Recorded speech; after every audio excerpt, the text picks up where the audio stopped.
কিছু ছাড়া হঠাৎ করে গেট পাস 230 টাকা।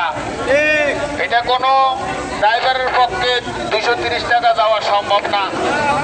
আপনারা কি বলেন? আমাদের পূর্বের নেয়ায় যদি গেট পাস দেওয়া হয় তাহলে গাড়ি এখন ঢুকবে, আর পূর্বের নেয়ায় যদি গেট পাস দেওয়া না হয় তাহলে অনির্দিষ্টকালের জন্য গাড়ি পড়ে থাকবে। কারণ 230 টাকা, 10 টাকা বাড়াইলে একটা কথা ছিল যে 10 টাকা বাড়াইছে, 50-60 টাকা থেকে ডাইরেক্ট 230 টাকা। এটা কি করে সম্ভব? এটা এই দেশের মধ্যে শুধু ড্রাইভার, শ্রমিক, গাড়ির মালিকের উপরে শুধু জুলুম করবে, এটা হবে না।